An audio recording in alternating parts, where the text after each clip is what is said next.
Fire Chief, you ready? Okay, well, Recording in progress. okay. If you would. Yes, sir. Let's pray.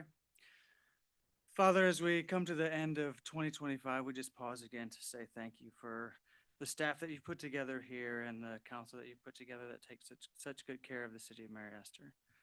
We pray that you would bless our time tonight, that your presence would be with us. Help us to remember that this meeting can be as holy as the time that we gather together with our church families. It's your presence that makes it that way. So we just focus on that. We pray that you would guide us through our time. We would seek your wisdom. In Jesus' name, amen. Amen. Thank you very much. Okay, I'm calling to order the regular council meeting for the City of Mary Esther, December 8th, 2025 at 6 p.m. Would everybody please stand for the Pledge of Allegiance? Allegiance to the flag of the United States of America, to the republic which stands one nation under God, indivisible, with liberty and justice. Okay, now I would ask the city clerk for a roll call of the city council. Councilmember Sutton, Present. Councilmember Lawson, Present. Councilmember Carter, Mayor Pro Tem Oder. Here. You have a quorum. Thank you. Okay. We have one absent this time. Anyway, moving along. For the Mayor, approval- she's virtual. Oh, she's going to be virtual. Oh, well, shoot. Okay. All right. In that case, do I have a motion to add her virtually for tonight's meeting? I also make that motion. I have a first by Councilwoman Sutton, Second. second by Councilman Carter. Okay. And no discussion? Let's go ahead and vote.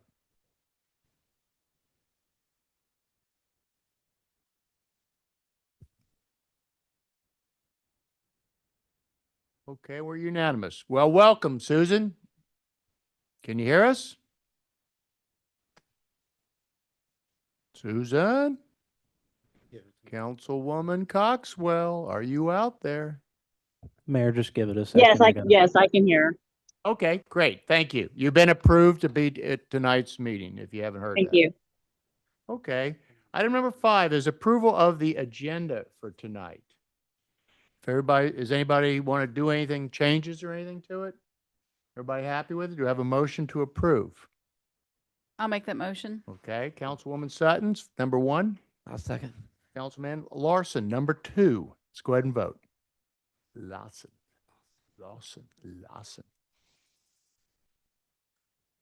I'm trying to be articulate. We got, Councilwoman Coxwell, how do you vote?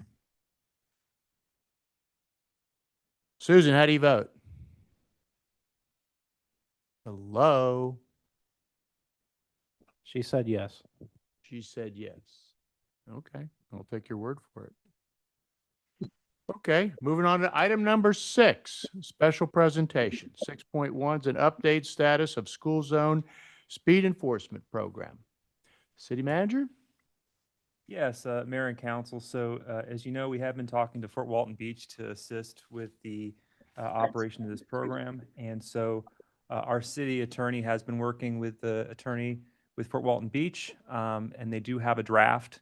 And my understanding is that Hayward's reviewing that. And once that's completed, we'll bring that back to council. Okay. Thank you. Anything else about this discussion? No? Question. Once that takes place, what's the next step and when will that be consummated?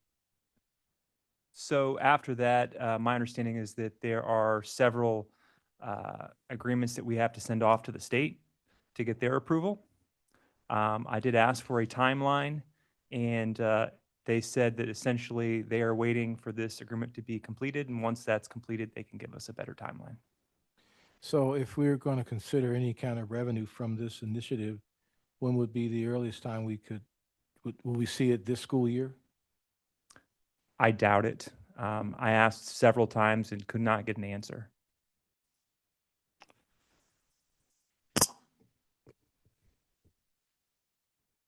Okay. Okay, anything else? Did you want to say anything about this? Because if you come up on a non-consent item, you can't talk about this. So you got a couple minutes if you'd like to say something. If you would, please go up and give us your name, address, and Yes, my name is Claude Thomas. I live at 9 Magnolia Drive in Mary Esther, Florida. And what I did is I presented the council members and city employees with the paper. I just recently read an article. I'm a strong advocate of speed enforcement cameras, red light enforcement cameras. I'm a strong proponent of that. There was an article in the Pensacola News Journal where Pensacola made $242,995 in revenue from the city's red light cameras in the first 5 months. I think it would be a sound investment for the city to step into the realm of camera enforcement.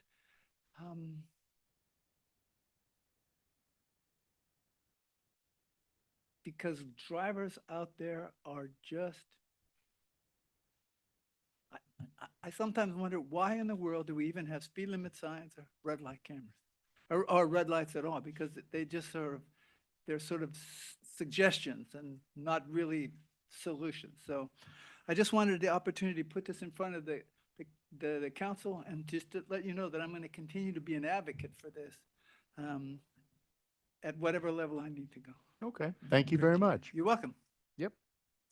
All right, item number 7 is the consent agenda. Is everybody happy with the consent agenda? And if so, do I have a motion to approve? I'll make that motion. Okay, Councilwoman Sutton's got a first. Second. Second was Councilman Carter. Okay, let's go ahead and vote, please.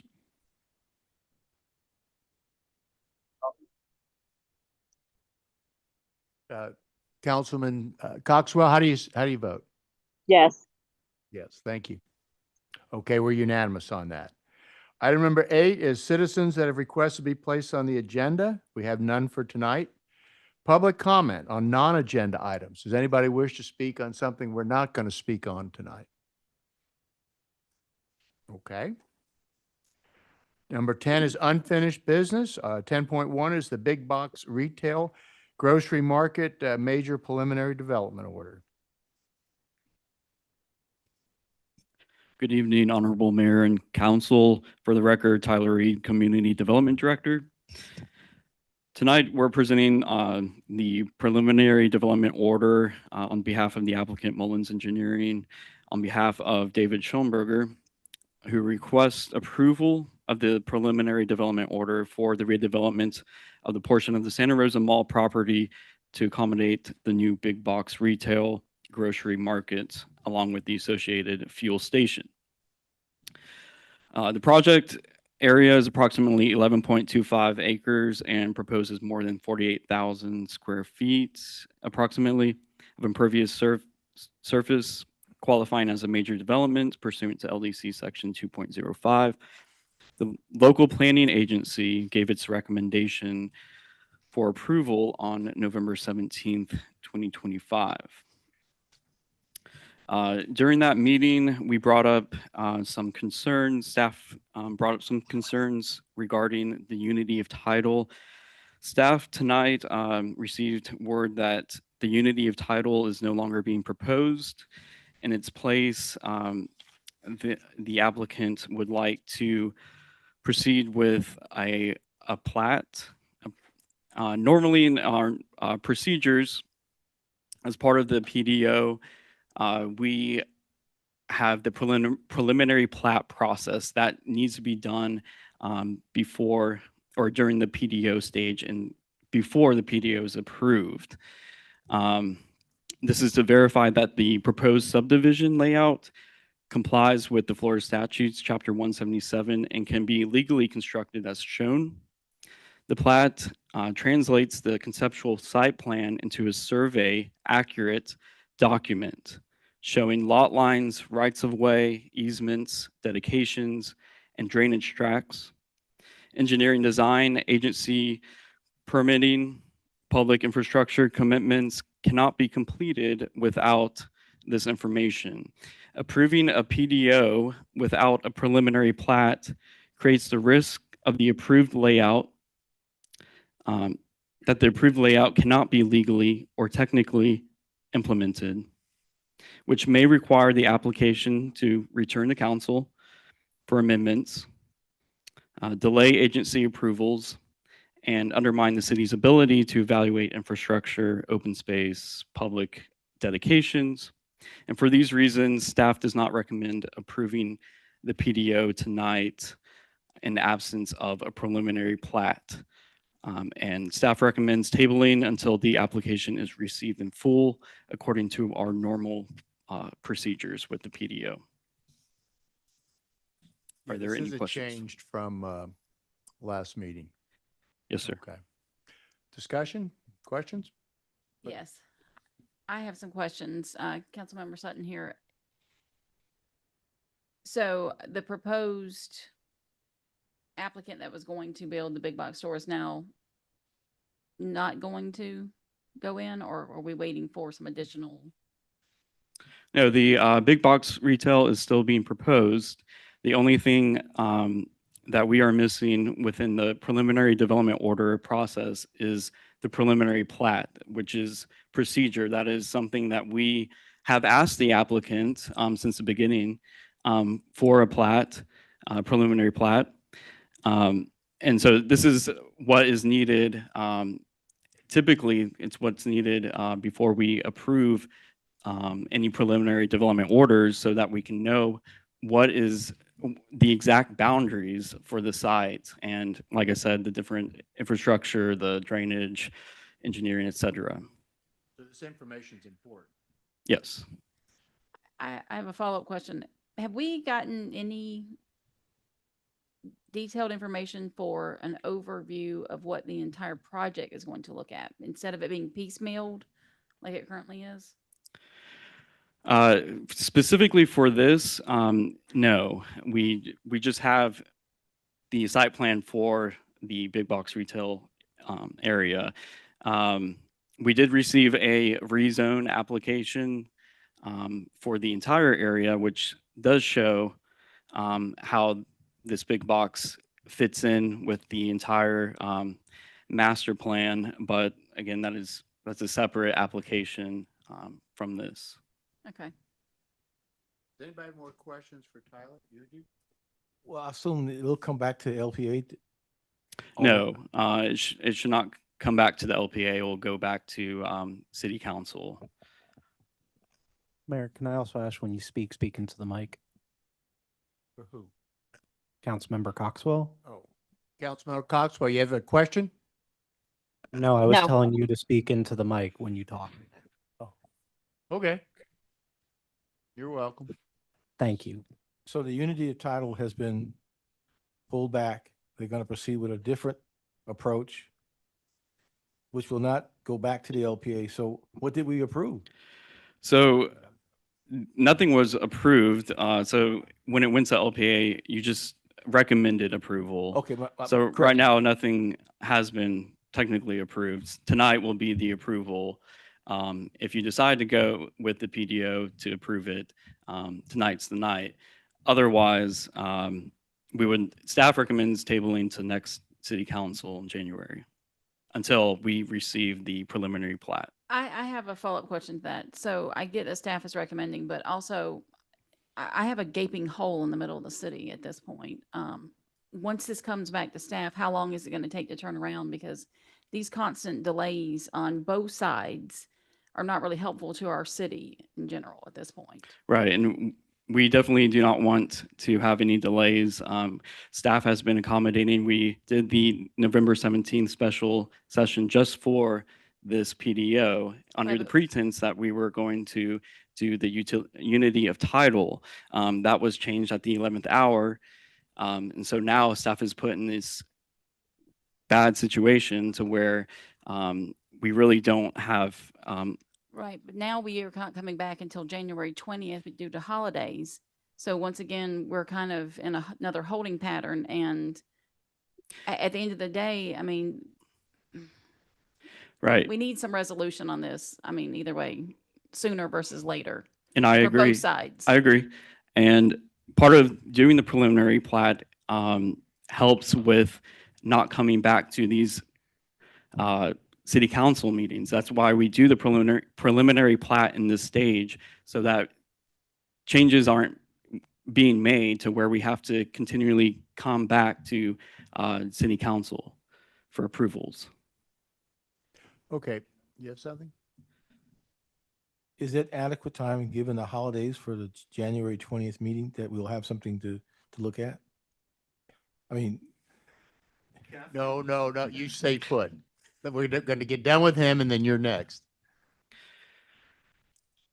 I believe it should be adequate time. I think, I mean, we'll have, you know, almost an entire month for January. could you notify the city manager so he could at least let the council know when we come back on the, I assume it'll be a special meeting on the 20th, that we will come ready to do business versus, you follow me? If we're going to have another delay, you know, Mhm. I wait for Well- 20 January to come, we don't have anything done. It's our regular council meeting. So just to clarify, staff has not delayed anything. We scheduled a special meeting to move this along. We didn't have to schedule a special meeting for the applicant. So that meeting was scheduled on the 17th with the assumption that they would bring the unity of title back tonight, or before tonight, actually, so that we could proceed. Our first suggestion was to, not suggestion, was to have it platted because that is the normal procedure that you go through. The applicant chose a different route. It was a new route that we had never used within the city, and we were accommodating of that, but then the paperwork that we needed to process that was not provided. And so now we're back to platting. But it's hard on staff to do a complete 180 when we get this information at 4 o'clock the day of the meeting. And so that's kind of where we're at. But certainly the platting we can actually do now at the staff level. So that makes it a lot easier. In the past, it actually had to come to the council. So that's something that we can actually do at the staff level once we receive the documentation. Mr. Oder, you have anything? Oh, go ahead. I agree that we should wait until, I don't see the big hurry, wait until they have all the proper documentation. I just think we should wait till it's all here before trying to rush it. Ms. Coxwell, you have anything to say? No, I think waiting is what we have to do. I mean, we didn't put ourselves in this situation. They did, unfortunately, if they came at 4 o'clock today. So we have no choice. And luckily things were changed to where we don't have to come back to council for some of this. So we'll just go in good faith and be back January 20th and hope things are moving forward. Do you have anything else, Mr. Tyler? Not at this time. Okay, let's hear from the attorney. Did I get it right? Thank you. That's right. I'm Okay. Stephen Tatum, attorney for the applicant. Couple of things. Just to clarify, it was not at the 11th hour. I actually let Hayward know on November 19th that we were going forward with the platting process. Called him on the phone, told him. He sent an email to Tyler, told Tyler that. Somehow between then and now, something got lost in communication, and it was believed that the unity of title was still happening either also or in place of the plat. I'm not certain. However, I will tell you this. I work in a lot of jurisdictions doing development work. Every jurisdiction I work in, if you're doing a project that needs to be platted, your development order comes first.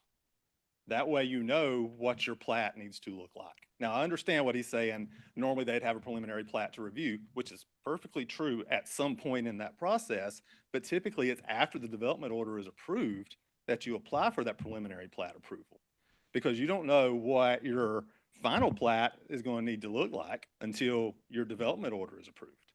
So what we're asking for is for the PDO to be approved tonight, but with a condition that no final development order can be issued until we plat, submit a plat, have it reviewed and approved that meets the requirements of the Land Development Code. It's really that simple, and that really is the way that it works in every other jurisdiction I work in. Now, there was, like I said, there was a lot of back and forth, and they have been very responsive. No, it's nothing on them. It was us who did not want to have to go through a plat and then a replat and then a possible another replat, which is what's going to happen going to a plat this early. Because you've got to remember, it's not just where the big box is going that's going to be affected by this plat. Because part of that touches two other parcels, most of the mall area will technically be on this plat drawing, even though it's not going to be part of what's actually getting created for the PDO. So whenever it comes time to parcel this out under the PMDD process, that's going to require at least one more, if not two more plats, depending on how we do it, the commercial versus residential stuff. So that was the whole drawback to doing a plat, just to create this one parcel for the big box. However, it can be done, but there's no reason to hold up a PDO for approval when, should we get to a point in the future where the PDO that's approved can't be built in whatever we platted, we just have to come back to you guys for approval of whatever new plan, which we would have to do anyway, because it would be a major deviation from the development order that you're approving today. If that makes sense. I know it's kind of circular in a way, but the only way that approving what we've got submitted to you today becomes an issue is if we or the tenant changes the size of the building, changes the location of the building on the property to some huge extent. That's the only way it comes back. There's no reason not to approve it today, with the condition that a final order or final development order cannot be issued until a plat's been approved. That meets the requirements of the land development code. And it also saves y'all from having to have a separate meeting just to consider us again, if that's what happens on January 20th. I couldn't tell if that's what was happening then or not. So I have a question for both attorneys in the room. I know previously in my previous work of working with building and platting, we as council can rescind the PDO if they fail to meet the additional guidelines. Yes, if you put a condition on it, and I wouldn't say you could rescind the PDO. What would happen is if there's a condition put on it, we would have to either have to give y'all a reason to remove that condition or have to build and meet that condition. So you couldn't just take the DO from us, but that condition is there until it's either satisfied or y'all yourselves remove it. Go Yeah, ahead. I mean, I would agree. If you put conditions on your approval today, then they wouldn't get the final development order if they don't meet the conditions or come back to you and have you remove them. Okay. Yeah, I'd like to move forward with this, but with conditions. Absolutely. I've got a question. Did Hayward have it on the 18th of 19th. November? I mean, I'm not going to disagree that he talked to Stephen. I know that there was some back and forth where I think he heard about it and then I don't think it was ever official. And I think there was some confusion with other people talking to staff saying, no, they're not doing it. So I don't think it was ever clear and I don't think they ever received the draft. And I'm going to the city manager next. Go ahead. So here is staff's stance. At the end of the day, we have to get communication from the applicant as to what they want to do. We have had multiple people in this process who have tried to step in and make decisions and tell us things, and it's not the true story. So at the end of the day, the applicant has one point of contact that needs to give us direction. And so that was my direction to Tyler was yes, it's great if there are conversations being had, but somebody representing the applicant, the point of contact, needs to give that to us. And as far as I understand, we had not received anything until today there was some discussion. Right. So Hayward did reach out and say that there were discussions about possibly not doing the unity of title. I asked the applicant, the representative from Mullins, if this was true. He said he was going to reach out to Mr. Tatum and the powers that be, David Schoenberger. He came back and said definitively that they were going to continue as planned with the unity of title. And that was the last I heard until today, this afternoon, just to clear that up. But I do have a list of conditions if you do decide to approve tonight. We do have some recommendations that you may want to consider for approval if you'd like. Would you please? Yes. So the approval for the preliminary development order should be contingent upon the applicant submitting a complete preliminary plat that meets all subdivision requirements prior to issuance of any permits, commencement of site work or review, and approval of the final development order. The preliminary plat submission will follow the City of Mary Esther Plating Procedures, Ordinance 2025-06, and Florida statutes.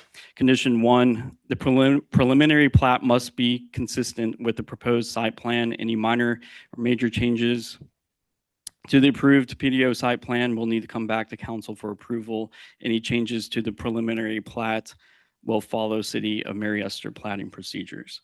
2, preliminary or final plat does not create a condition where variances or special exceptions are needed. 3, utility services agreement shall be approved with the preliminary plat application approved or considered.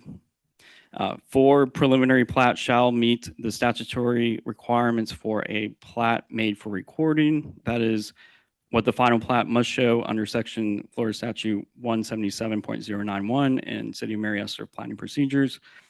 5, updated site plan showing any improvements / redevelopment fits within the new plat boundaries. 6, if a complete preliminary plat is not submitted to the city for review within 30 calendar days, the preliminary development order automatically expires unless extended by 15 days by city manager or his designee with justification from the applicant. Okay, were you happy with those? The only thing I would change, and I think he actually said it on the number 3 utility services agreement approved with preliminary plat application. I think he put in there or considered, which is appropriate in this case because we may not need one in this particular case.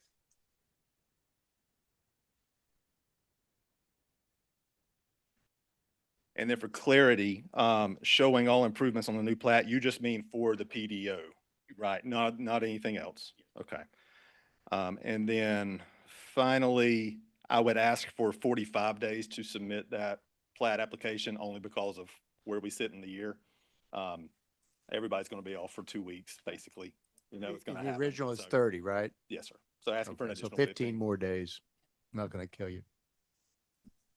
Otherwise, yeah, we're good with those conditions. You're okay with that? Yes, sir. Absolutely. What about council? Are you okay So with I'd that? like to make a motion to. Hold off on the motion. City manager, attorney, are you happy with this? I want to get everybody happy and then you're welcome to do that. I talked with Hayward about this a lot. Obviously, you've heard, staff's concerns that they would like to see all of this before they recommend for you to approve it. And we believe that those concerns are legitimate. If you wish to move forward, you have the authority to do so. So it is up to council, to the council what they want to do. Obviously, we would prefer to have all the paperwork ahead of time and punch it to Understand. January, but you're welcome to go forward with these conditions. Thank you. City manager, how do you feel about those conditions? It's the same. I mean, as Ms. Camelo stated, at the end of the day, it's council's decision to make. It's just hard when staff's in the position that, we don't have the time to review it. And so, at the end of the day, we think we got enough conditions in here. But it's hard when you're on this compressed timeline. I understand. But you could live with this, with those conditions. Yes, sir. Okay. Mr. Oder? Yeah, okay. Living with things that are half done is never a good plan. We're all ex-military, most of us up here. We never went to war on half of a plan. Now, it doesn't mean things don't change when the first bomb drops. But I'm a little concerned when the staff says they don't recommend we do this and we're twisting their arm, which again, we can do that. But then we have to live with that decision. And if it comes back and bites us, it won't be the staff's problem, it'll be ours, because we forced it down their throat. Mayor Pro Tem Oder, can you pull the mic a All right. bit? Yeah. Yes. But yeah, that's my concern with this. The staff has studied this much more than I ever have or will. And if they don't recommend it, then no, I'm not going to recommend it. Now, I'm only one vote. I understand that. And I'll swim with the group once we make that decision. but that's my opinion. So, thank you, Councilmember Oder. Mayor Stein, Mayor Pro Tem. I'm sorry, Mayor Pro Tem. The, I- If you're gonna make the motion, I'd like to hear from Ms. Coxwell. I'm not gonna make a motion right Okay, now. It's, you know, our city's been put into a predicament where we're also running with a deficit this year. And, you know, my background is in development, so I do understand how these things work. Is it to my liking and presented to where it needs to be? No. Can we make changes along the way to hold up this, but continue to hold up progress? Our city, for one, our staff has never even handled a development this large. We do not have the staff in place that have worked with a development this large in our city before. This is new territory for all of our staff right now because we are redeveloping this property. But we need to do something to get some progress done in our city versus just sitting here with vacant land and just going back and forth between attorneys and, you know, waiting for what's going to come, because there's not a magical wand that's going to be waved. Our city is going to fix this instantly. I mean, even the, you know, speed cameras in the school zone is not a magic bullet that's going to solve some of these issues. We need to do something to generate funds for the city. Mayor? I appreciate Mayor Pro Tem Oder's comments, and I respect that point of order. But if we can put conditions in, and even though they were read, I would like for you to have them in writing and acknowledge that they're in writing and that you agree to them, so there are no surprises. Given the hand that's dealt with us and the holidays, and if the 45 days is adequate, and I'd ask the city staff, how much time do you think you need? And make sure that we give you what you need to work through the situation. And Tyler, I understand that this was a perfect scenario. We probably wouldn't be having this conversation, but I think all of us wants this project done right. And I think giving the developer the tools that he needs and our city staff the tools that they need, we can move forward. So the only thing I would want to make sure is that we don't make any assumptions on what the conditions are. That I want the developer to acknowledge that those are the conditions that are present and that you have no surprises. And I understand sometimes talking to people and miscommunications happen. And, you know, getting a pound of flesh is not going to fix our problem in that regard. So I agree with Councilman Sutton, and moving forward is important to the city, but moving forward in measured steps. So if the city can have the time that they need to process this process and that the conditions are clear and succinct, I think we can move forward. Mr. Lawson? I think if our staff and our legal representative would rather have the paperwork first, I agree with that. Okay. Ms. Coxwell, you have anything? Staff, Tyler, Jared, can you guys live with the conditions and move forward? Is this not unattainable, or is it attainable to go with the conditions? No, we can, and you know, Hayward Dykes, our city attorney, as well as Jennifer Camello, who's here tonight, representing the firm. I mean, we've looked at these things. It's just moving forward, when you've got a project like this that we've been reviewing for months to the day of to give us the information for stuff we've been asking for months, it is a bit frustrating. So I apologize if staff is a little bit on edge here with this, but that's really what it comes down to, is we've been asking for these things for a long time. And so now we're in a position to where we haven't really had a lot of time to review any of this. You know, do we think we have everything covered here? Yes. The city attorney is happy with it. And so, yes, I think it is something that we can certainly live with moving forward. But I say all this is the first piece of this project. And I sincerely hope that we are not doing this every single time we get a project. Right, and that was my next, was with the attorney for the developer, and we have got to have clear communication. There's got to be an avenue for someone to, you know, be the point man. And again, what Jared said, avoid the back and forth, back and forth. We've got to move forward with this smoothly, to make it timely for both of us. So I'm okay with the conditions. But I just think that the communication definitely needs to be better. Could I respond to Ms. Coxwell? Go ahead. To her point, I have not played quarterback, so to speak, on this particular project yet. That is because the PDO was what we thought was going to be pretty simple to get done and through, and it became more complicated as everything moved. But I will, to Ms. Coxwell, I will be, from this point going forward, the man who's funneling the information to the city. And as long as the attorneys are okay with it, communicating directly with Tyler and Jared on everything. I have lots of experience in this particular area, not just working in this area, but just in development in general. So I think I can help make things clearer and move in a more organized pace from now on out. Thank Okay. you. Thank you. Anything else before we have a motion? Okay. Do we have, I guess, do we have a motion to approve the preliminary development order for the proposed big box retail grocery market consistent with the findings and conditions outlined in the report, subject to the following conditions? And I'd like somebody to read, so we have it on tape, the conditions that you have, please, and make sure you're loud. Approval, for the record, Tyler Reed, Community Development Director. Approval of the preliminary development order is contingent upon the applicant submitting a complete preliminary plat that meets all subdivision requirements prior to issuance of any permits, commencement of site work, or review and approval of the final development order. The preliminary plat submission will follow the City of Mary Esther platting procedures, ordinance 2025-06 and Florida statutes.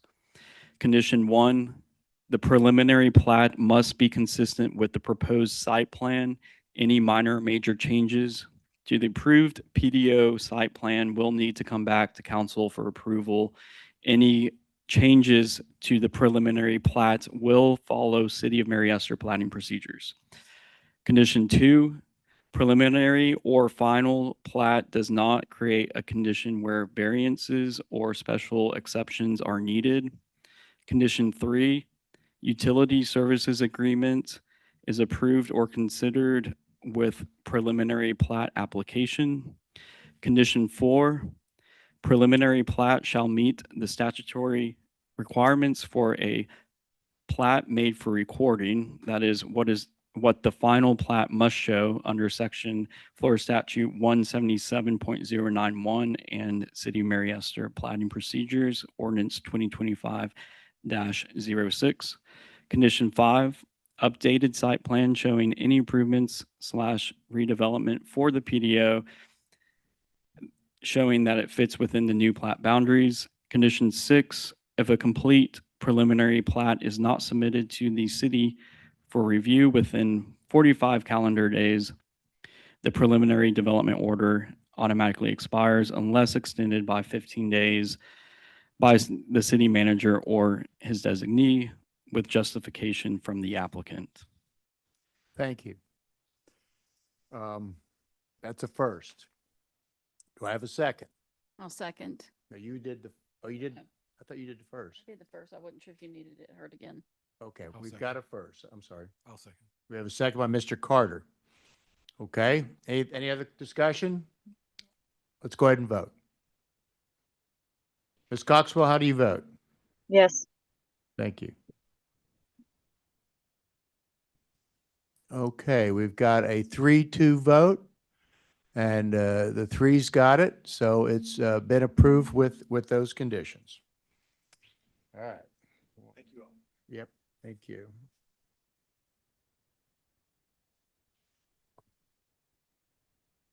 All right, new business, 11.1. Discussion, the annual Veterans Day celebration and parade. Is that yours? Yes. Okay. Could you take that down for a moment, please? I want to, make my comments first. I don't want that as a distraction.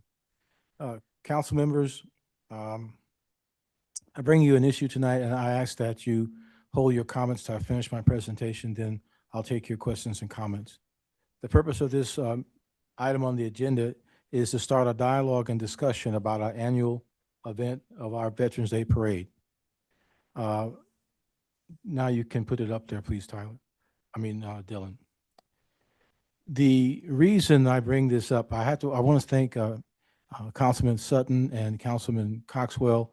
When we had the beginning of the parade, there was a safety issue that was discovered, and they acted very due diligently and very on point, which opened the door for me to consider other issues in regards to safety in the parade in general. I thought it would be a good time to look at everything we do with the parade and how the city is perceived. In my eyes, my optics, I believe that the public views the City of Mary Esther as this is our event, even though people have different optics with this.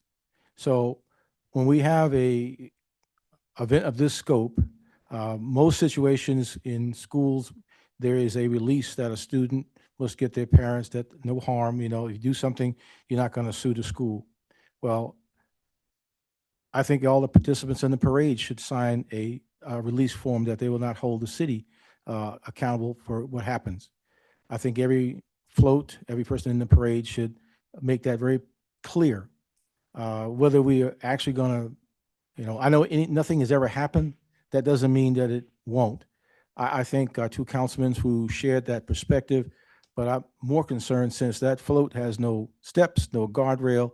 A councilman could get injured coming on or off that particular float. And then there's the discussion about the public in the median.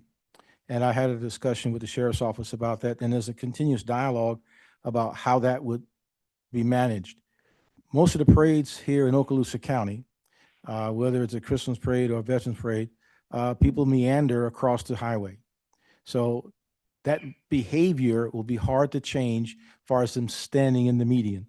Not that we want them to, I don't think so. I talked to Calvin about this. I know how his feelings are. I talked to Haywood about crafting a release form that would meet the needs of Mary Esther.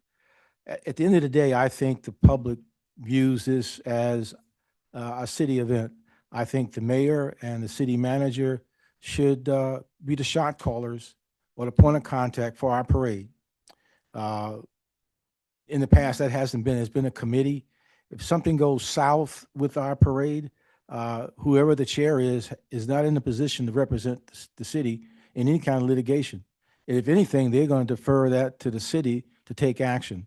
Now, I'm not saying we're going to get sued, but if we are, and say we win, if we take due diligence, I really want to thank Councilman Sutton, because safety has to be serious. And where our parade is, I think we should take full ownership of it from top to bottom. Do we want civilian volunteers? Of course, they can still be co-chairs or part of the process. I think we need them. But I think now is a time for the City of Mary Esther to take ownership of this, because I think the public probably thinks that we are.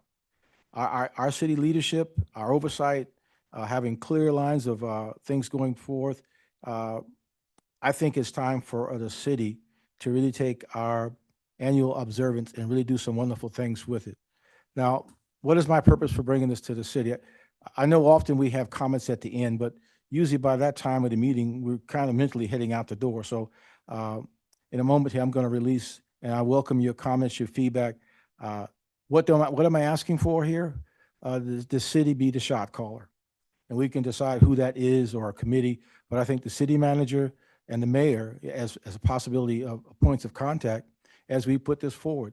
And far as the float, I called two places. I didn't get the quotes back, but we could rent a float for that day.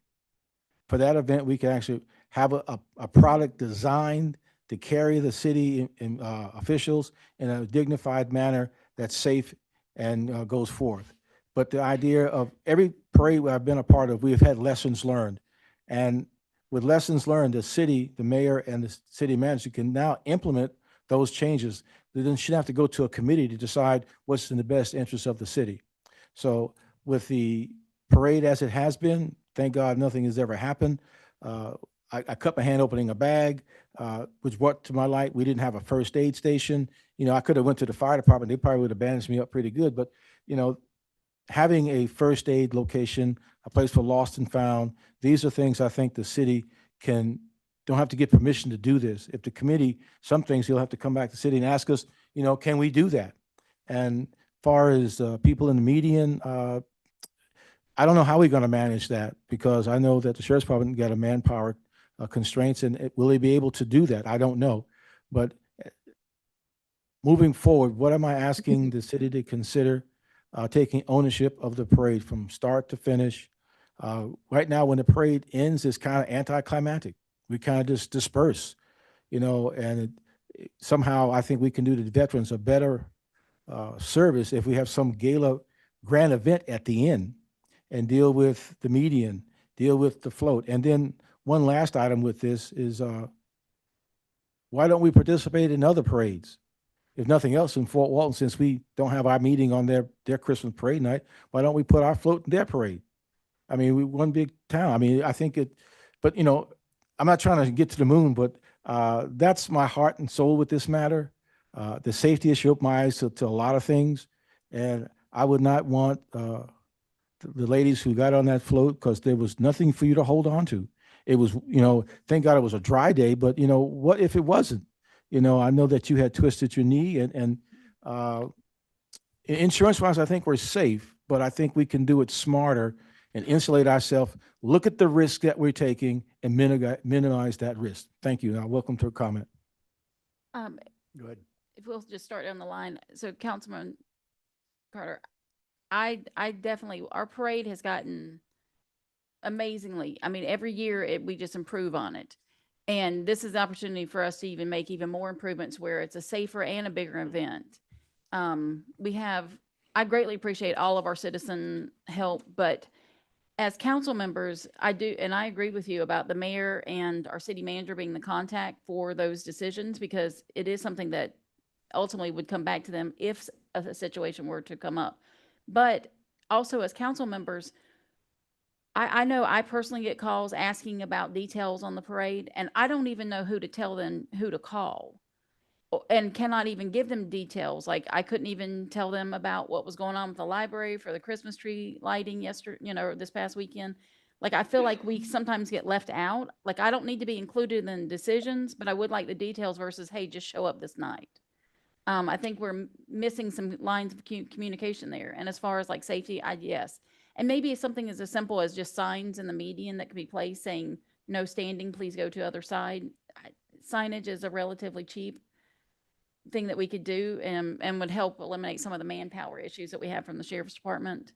But yeah, I mean, I do think as a learning curve, and also, you know, everybody should be signing waivers that are participating in the parade just for safety reasons, for their safety and the city's safety. And that way we just keep everybody safer in general. So, I mean, it was a great parade this year, and I agree, like having a special, like we have the wonderful big tent area. Maybe we have a separate thing for our veterans, you know, where they come in and, you know, we honor them in a special way. I just think that we could go above and beyond and continue to improve on this great parade each year. Okay, thank you. Ms. Coxwell, you have a statement? No, I agree. I think maybe, you know, I brought up before about, you know, dedication flags. Maybe we could do the dedication flags down the medians and have that kind of as a marker. You know, those flags are the only things the medians, and public is on the business side, you know, AKA by the city hall and whatnot. Requiring walkers with each group that makes sure that, you know, people aren't going into the street to catch, you know, towards the floats and stuff like that, because that was a concern with the little kids coming up to them. And then, you know, April brought up the Christmas. I'll bring this up. I was going to bring it up later, but I'm going to bring it up now because I don't want to forget. Is the Christmas one was great, but the children were running around, which is fine because that's what children do. But the preschool teacher in me was just about to have an anxiety attack as they were getting closer and closer to the road. And with that it was wet and rainy. I think we need to look into possibly some sort of barrier around the common area by the library. One, for safety, Two, because it is considered a park, so there should be kind of a designated, it's shut at dusk and have a gate around it. But the parade has gotten bigger. It has gotten better. It has gotten more, and that is because of the work that the volunteers have done and greatly appreciated. And but I do think we've come to a level where city does need to step in because it does land on our back. Okay, thank you for the comments. Mr. Lawson? A lot of really good suggestions. I don't really have a comment. And there again, these are great suggestions. We got to implement them. We'll just discuss them when we have our next preliminary meetings with the parade and everything. And yeah, all these can be, they're not expensive. They're not, they're safety oriented, like a first aid station, stuff like that. Easily done. So I think, we can definitely take most of them in, to make it a much better parade, much safer and everything else for the people. Mr. Carter, we heard from you, so we're done. Mr. Oder? Yeah, I agree. This should be a city function. The city should be the lead, as the city manager is the lead manager on that side, and the mayor is our side leader on the council. Yeah, everything needs to be going through you two and handled that way. It needs to be, it's our city, it's our parade for the veterans, and we need to take ownership. I agree completely. I could not agree more with the safety thing. Okay. Yes, because I've seen over in New Orleans during Mardi Gras, somebody gets run over by a float or gets mugged or whatever. We don't need, that's why we're throwing the candy. The little kids run up there and, and not paying attention, reach under the wheel and get their hand crushed. Yeah, we don't need that. So I agree. Thank you. Okay, thank you. Mr. City Manager? You have anything? So, I mean, the only thing I would suggest is that, staff come up with kind of a framework, review the insurance every year, get feedback from the insurer, and then bring that plan to the council. And if council has any questions or concerns at that time, we can certainly address them. Plus, that way, if council wants us to go in a different direction, you all can provide us with that direction. So Okay. You want to? are you comfortable, sir, being that point of contact from the city's perspective of overseeing the process, the oversight? Yes, I mean, yes, sir. I didn't ask, that's why Yeah. I wanted to make sure that, I'm not trying to force feed anything on you, but I thought of you and the mayor providing oversight, and I don't want the previous regime to think that we're trying to take over. I would want them to still welcome and feel a part, but at the end of the day, they can't write the check if a check has to be written. So what I've heard is essentially, staff coming up to make sure that we have a good, solid framework moving forward. And the committee is a group that certainly has an important role, recruiting the grand marshal, actually executing the event, because we still need volunteers for the event, and helping with the planning, but just the basic logistics, council is asking staff to make sure that we have a good, solid plan for that part of the event. Yeah. We're taking the risk, and I think we should control it. Okay. Well, thank you. Good insight. Yep, good insight. Let's move on to consideration for selection of Citizen of the Year nominee. Yes, so Mayor and Council, in the November meeting, I told you that I had not received any Citizen of the Year applications for 2026. Per your direction, I reached out to all of the department heads and asked if they had any citizens that they had seen that would be good nominees. I received one for Connie, and pardon me, I don't know how to pronounce her name, Shabowski. And that is all I have received. So at this point, if you would like to award this, I can have the award done up by the January meeting. And then we could even look at trying to get more next year Do we- if there's a better way to. Do we have any, what did she do? I'm just curious. Other than the staff recommended her.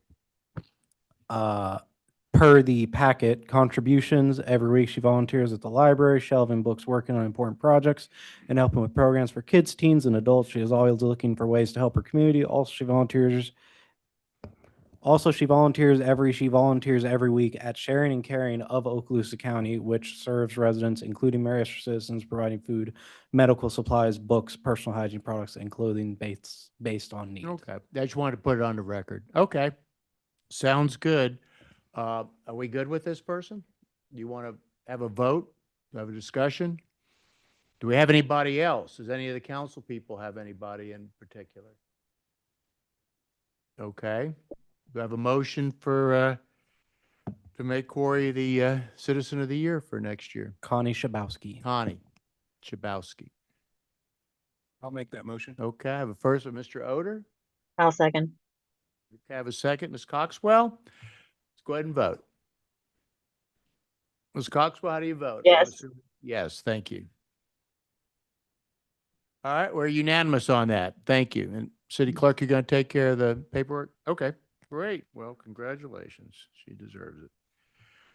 11.3, ratification of the emergency purchase for Hobart Field Affluent Pump Station repair.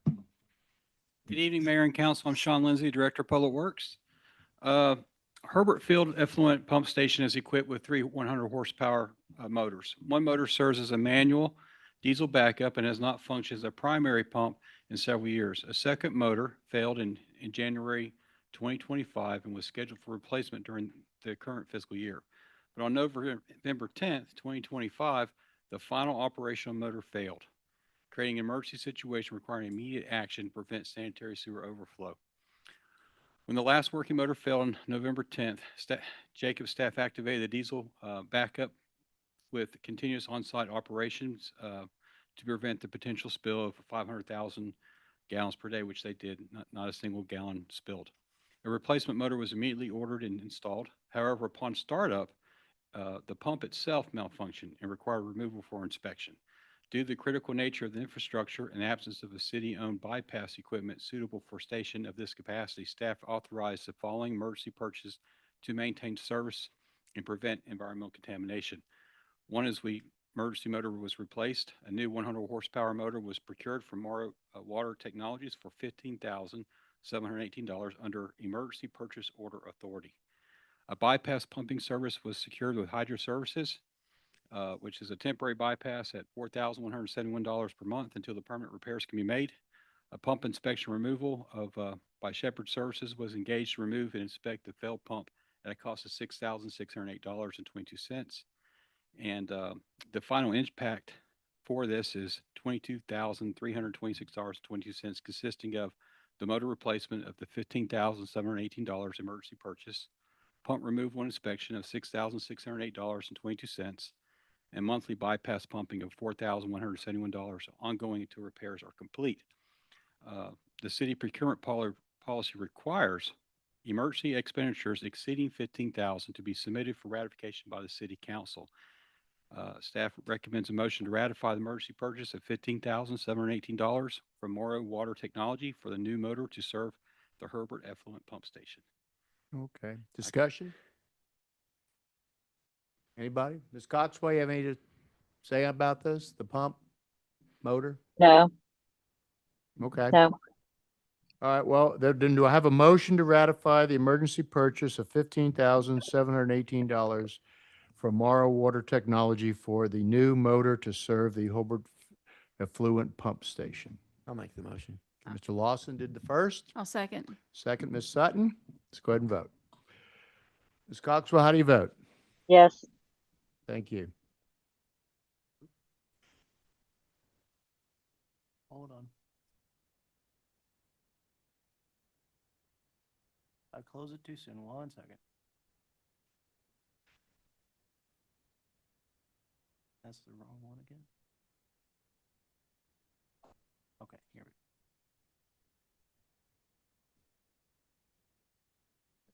we go. Mr. Carter, you need to vote again this time around. Yes, apologies for that. No problem. We're unanimous. Thank you. Yep, thank you.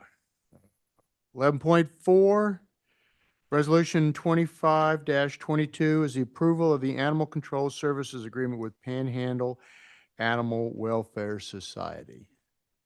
City Manager, would you like to speak to that? Yes, so Mayor and Council, the copy that you had was the draft that we sent to pause. I received some feedback today, and they had a few concerns. One of them I think we've already resolved, which was they were concerned about the requirement for an audit. And we just explained that we're not requiring an additional audit. It's just the audit they get every year. We want to make sure that that's done. So I think that that's been handled. The other couple things were essentially provisions regarding liability and a big term, subrogation, that Hayward had included in this. I think those are things that we can work through, meaning Hayward and the attorney with for pause can work through. There was one other thing, and I think it was just a typo, but on number 6 of the agreement, it basically says twice that they will have an animal control officer on call 24 hours a day, 7 days a week. And so I think number 6 we can delete. But what I'm bringing up is we have number 6 that we can delete. And then the other 2 items are essentially legal provisions, fairly standard legal provisions that I think Hayward can work through. And so if council would like, subject to those legal provisions being clarified and the number 6 being removed, staff is comfortable with the agreement as it's written. The amount for this agreement is $26,546. And so it's just frankly slightly over what the city manager is authorized to approve. And so if you all would like to move forward, subject to those couple changes, I think we certainly could. Otherwise, we would just have to wait until January 20th. The 20th, the next council meeting. 20th.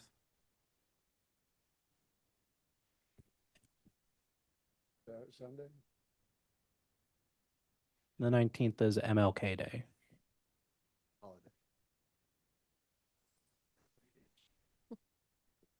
Discussion? Have we heard when the county is going to start their own? I don't have a date, no. Okay, and we're still going back and forth with their attorney over contract issues and with Hayward? Correct. So the last couple things essentially come down to liability.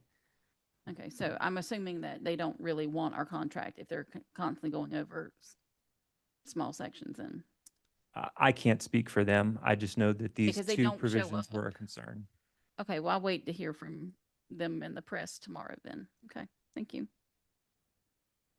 Anybody else? Ms. Coxwell, you have any discussion? Just the constant in the social media about animals from Mary Esther getting turned away that are being found. You know, we know that the county will most likely, we're hoping, start something. And at some point, we've got to do something for the citizens because it's starting to get tiresome for them to have nowhere to take these animals.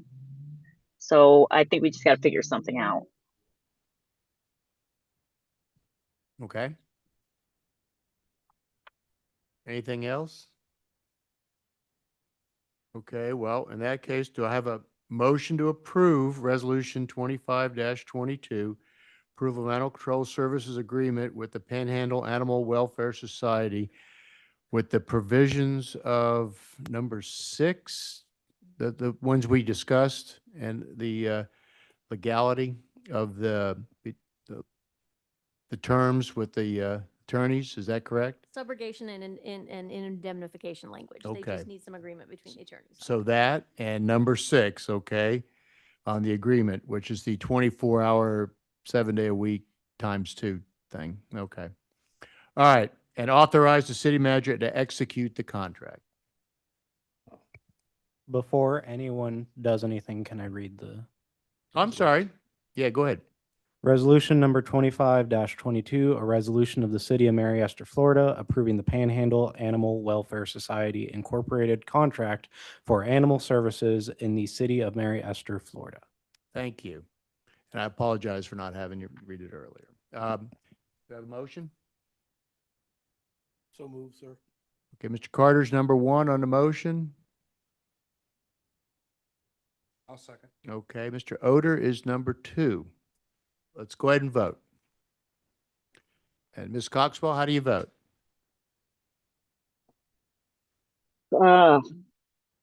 Yes. All right. All right, we've got 4-1, so it does pass. Okay, item number 11.5 is a resolution 25-23, which is approval of managed IT and cybersecurity contract with Digital Boardwalk. Mayor and council, so at the last council meeting, the city council directed staff to negotiate an agreement with Digital Boardwalk. We have since gone through that process.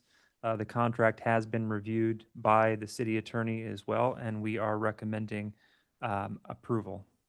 Thank you. Any discussion on it? City Clerk, would you like to read the opening paragraph? Resolution number 25-23, a resolution of the City of Mary Esther, Florida, approving the Digital Boardwalk contract for managed IT and cybersecurity services in the City of Mary Esther, Florida. Thank you. A discussion? Okay, Ms. Coxwell, do you have anything? I don't want to leave you out. No. Okay. Then do I have a motion to approve resolution number 25-23, approving the agreement with Digital Boardwalk for the managed IT and cybersecurity services and authorizing the city manager to execute the contract? I'll make the motion. You have a first, Mr. Lawson, I'll second. and a second, Ms. Sutton. Let's go ahead and vote. Ms. Coxwell, how do you vote? Yes. Thank you. Yeah, we're unanimous on that one. Okay, 11.6 is consideration for the purchase order for City Hall sidewalk and curb improvements. Good evening, Mayor and Council. I'm Sean Lindsay, Director of Public Works. As renovation work on the new City Hall building progresses, staff identify critical safety hazards with existing sidewalks and curbing that must be addressed before occupancy. The building's roof downspouts currently channel stormwater directly across the sidewalk surface rather than piping it under and out to the curb, creating a persistent slip hazard for employees and visitors. Additionally, the original 2x4s used for sidewalk expansion joints has rotted away, leaving gaps nearly 2 inches wide that create trip hazards and render the sidewalks non-compliant with ADA standards. Most of the front of the curbing is also damaged and requires replacement. Staff brought these conditions to the attention of Florida architects who prepared plans to address the hazards by reconstructing the sidewalks with proper stormwater conveyance, removing damaged curbing from portions of the front and rear lots, and sodding unnecessary concrete section along Mary Esther Boulevard. The plans included 2 construction options, one with concrete sidewalks and concrete curbs, or paver sidewalk with concrete curb. See attached drawings for more details. Staff solicited bids for both construction options and received 5 responses, two for pavers with concrete curbs and 3 for concrete sidewalks with concrete curves. Brazilian brick pavers submitted the lowest quote at $26,650, excluding the ceiling and striping. Other quotes range from Delta Pavers, West Florida Asphalt, CWR at mid-range pricing, to Stockton Construction high bid of $92,505.90 for concrete sidewalks plus ceiling and striping. Florida architect and staff reviewed all submissions and recommend awarding the contract to Brazilian brick pavers for the paver option, excluding the ceiling and striping with work. Public Works staff will handle the ceiling in-house and outsource the parking lot striping to a qualified contractor for approximately $3,000 to $4,000. Brazilian brick pavers has proven experience completing previous projects for the city. During negotiation, staffs worked with Brazilian brick pavers to eliminate one section of unnecessary curb replacement and complete the entire front area, resulting in a final negotiated price of $33,330. Florida architects selected the Napoli color blend pavers, specifications are attached, and recommends establishing a $5,000 contingency fund for unforeseen conditions to be used only with city manager approval. The financial impact is the contract amount is $33,330 with a $5,000 contingency for a total authorized expenditure of $38,330. The ceiling and striping work was going to be 3 to 4,000, was budgeted in the current year operational budget and will be handled separately. The recommendation, staff motions, recommends a motion to award the purchase order to Brazilian Brick Pavers in the amount of $38,330, excluding the 5,000 contingency. Sorry, including the 5,000 contingency for sidewalk and curb improvements using the architect recommended Napoli color blend pavers. Thank you. Any discussion? Yes, I have a question for Sean. The Brazilian brick paver company looks great. Thank you very much.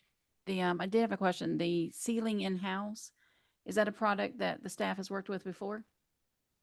We haven't selected a product to seal it yet, so we're going to have to do that on the time frame. So whenever it's ready for sealing, we're going to see what products are available. Right now, we've used Liquid Road, and we're experimenting with a new product that we haven't used before right now. Okay, how confident do you feel that our staff can handle that, or is it something that should be contracted out? I think that we can handle that. So during winter months, you can't use the same sealer as sometimes used during summer months. It's just not available. And so it's a new type of sealing that you'd have to use in winter months, which would probably be a sprayed applied sealer. But we also have prices to contract it out as well. So we're still kind of looking at that. That's in our operational budget. Okay. Question. Go ahead. This 33,000, is that part of the original budgeted price for this entire project? So I'll go ahead and answer that, Mayor and Council. So I did include a copy of the project budget for you. One of the changes is we did get the pricing in for the furniture, so that changed a little bit. But we do have this included in the budget now. So are we within budget or did we go over? So we are within budget, but we have several items that are currently estimated because we don't have pricing for everything yet.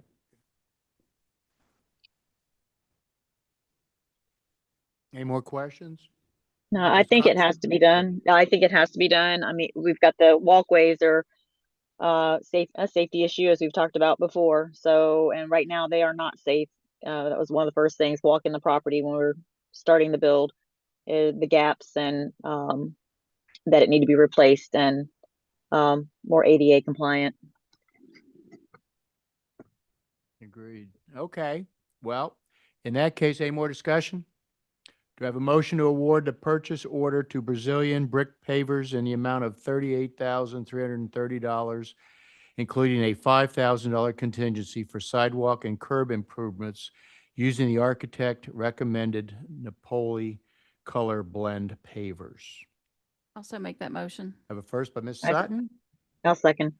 second Ms. Coxwell. Let's go ahead and vote. I'm Yes. assuming- Yes, okay, got you.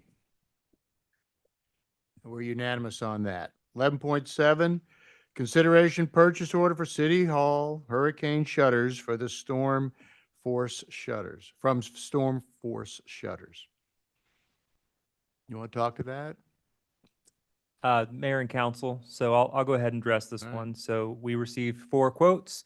You can see we are not recommending going with the lowest quote, and the reason for that is because there's no warranty provided. And so this is the second lowest quote, was recommended for approval by our architects as well, who have reviewed the specs. Okay, any discussion? Ms. Coxwell, you have any discussion on it, the shutters?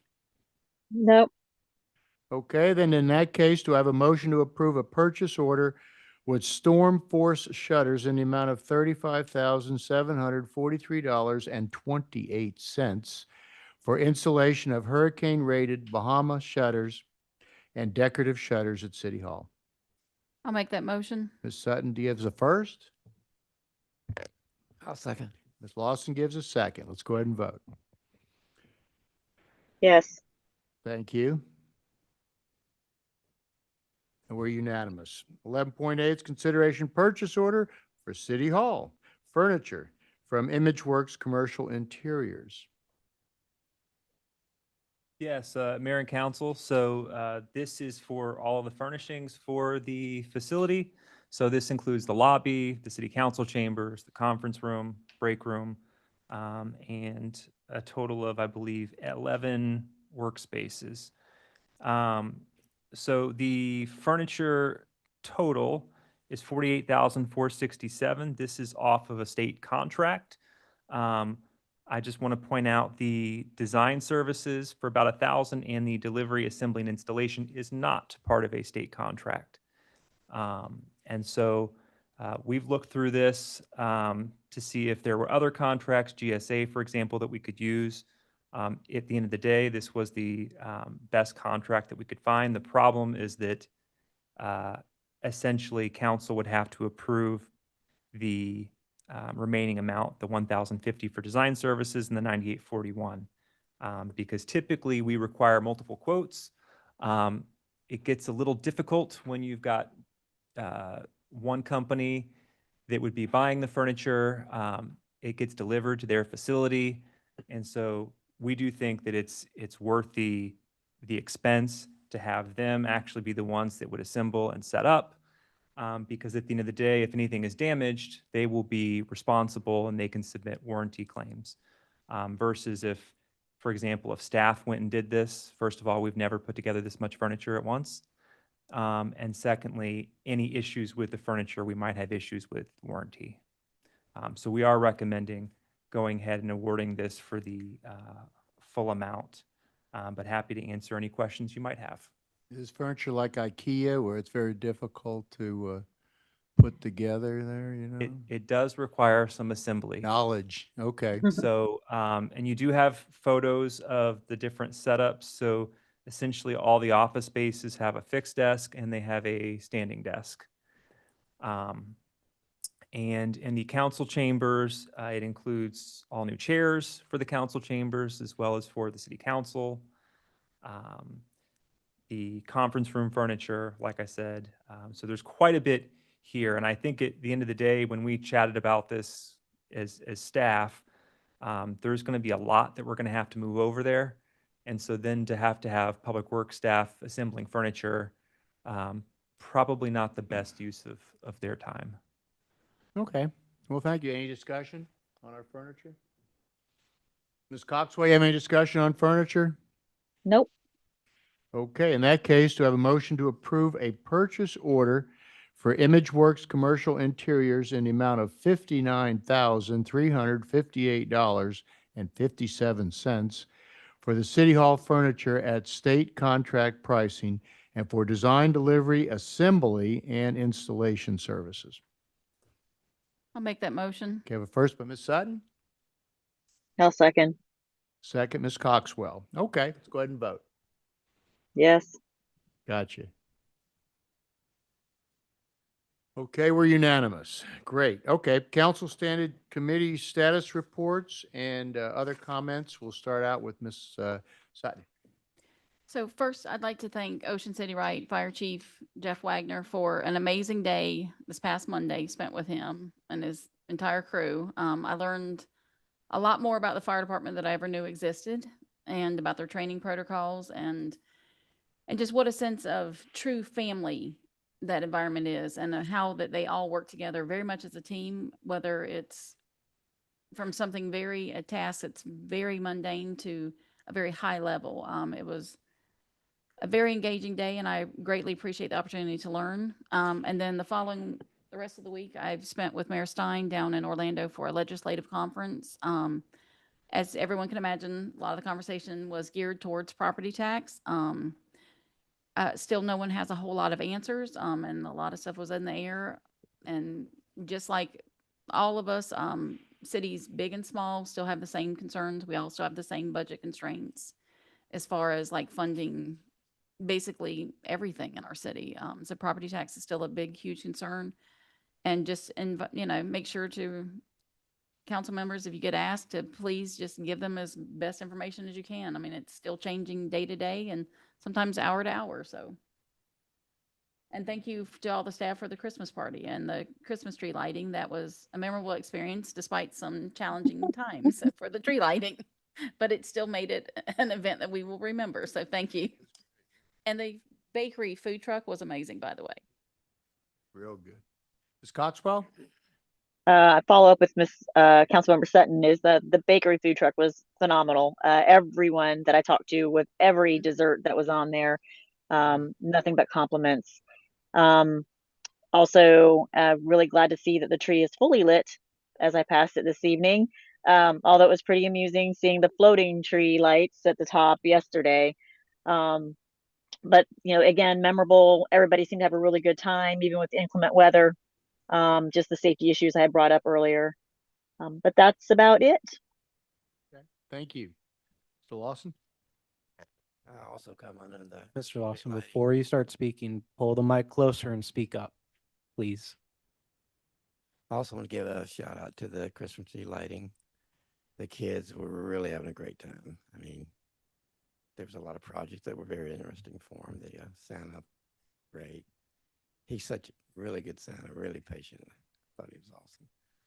And although a lot of us didn't get any of the food from the food truck because they ran out, I heard it was very, very good. And like I say, the tree lighting had a few things, but all in all, it all came off really good. And there were a lot of people that had a really good time. Okay. Florida League of Cities, they had a big speech about the tax thing. They actually said they gave a lot of statistics, but they don't know what it's going to look like. And sovereign immunity, same thing. It's going to be, those are the two biggies this year. And they have not gotten any knowledge, they're not in session. So there's no boards or no kicking around what it's going to look like. So that was a big thing. The tree lighting was great, except they didn't stay on. But other than that, those GFIs will get you every time. Great time. Kids were there, big turnout, everything else. So I was real happy. That was a really good thing. And that's about it. Go ahead. Yes, as we look forward to the 2026, the cameras for the school zone look like we won't see any of that revenue. And we don't know what the revenue is going to look like. I suggest the city manager starts looking for presentation items that we may have to not fund next year. We only have, January, that gives us roughly 3 or 4 months. I don't see why we can't start looking early as to what we may not have to we will not have the ability to fund. I'm quite sure that whatever that property tax ever long works out, it'll eventually matriculate its way into our affairs, whether we like it or not. We don't know what's going to happen. I'm not going for doom or gloom, but I think now is the time to start looking forward. I don't know what the sheriff's office contract, I'm not zeroing in on that one, but we funded that out of reserves. I'm not inclined to start funding things out of reserves, but we need to start looking now for alternatives and really double down on trying to find means to raise revenue. Whatever happens to the mall property, it'd be 4 to 5 years before we'll see a penny of that. So I'm not saying doom or gloom, but I think it's time to start looking at choices now versus waiting to May, April, because we won't have any money from the cameras. So how are we going to fund different things? I think we need to start prioritizing what we think is most important. Mr. Yoder? Yes, the library cooperative is going to change the meeting days to a different day. They haven't completed it yet. And so once they do that, they're supposed to send it us all. So they're going to change it, which day, which time of the month we meet, and even what time. So all that's still subject to being worked out and stuff. So that's going to change. I agree with the thing about the revenues here. As everyone knows, I was on a cruise ship, and unfortunately, or fortunately, depends how you look at it, there was a lot of people from the villages there. So they were all talking about the same thing, and all us old people, that we love the idea of not paying taxes and stuff anymore. But then when I mentioned, well, do you like having 911 capability? They all didn't realize that that was tied together. The other one that the Florida Leagues of Cities does an excellent view of, so you all can have this information. It's like having a Starbucks card. You could have $80 on that, and it's really nice. You can go to any Starbucks and use it. You can't go to J.C. Penney's with it. You can't go to Walmart with it. Where if you had a Visa card, you can go to anywhere. See? So you got to be careful when they start talking about this pile of money that wait a minute, you got to be, it's only 16% of the revenue. Yeah, but it's 16% that supports public safety. So yeah, so that's where we need to be smart. It's going to be, and I mentioned the same thing, not only of what we need to look at trimming our budget, but also what options do we have to possibly, when I was down at Cape Canaveral, they have a city tax. They had a parking tax. They had a parking fee. So these type of things that we could create revenue with, and that's where even Tallahassee's talking about that also. So it'll be interesting to see how this all shakes out. Other than that, that's all I got. Legal? From us? Okay. Clerk? Check your mailboxes, do your cybersecurity training by the end of the year, do your ethics training by the end of the year. The FLC is doing a free offering on December 17th. So if you haven't done it yet, that is a great time to do it. And finally, since it is the last meeting, Merry Christmas. Merry Christmas. City Manager? Yes, Mayor and Council, it just so happens my master's thesis was on property taxes, but I promise I will spare you that tonight. The only thing I will say is that there's no such thing as a free lunch, so I hope people remember that. That aside, just want to second the comments from the Christmas tree lighting. It was a fun event, and certainly want to give my admin coordinator, Susan McDonald, credit because she worked hard to get a food truck, and it was excellent. And so certainly props to the Little Bluebird Bakery out of Freeport. We hope they come back again next year. They were very happy with a bigger truck. That's all I have. Okay. Thank you. Anybody else? Anywhere? Okay, we're adjourned. Good night, everybody. All right. Good night, Susan.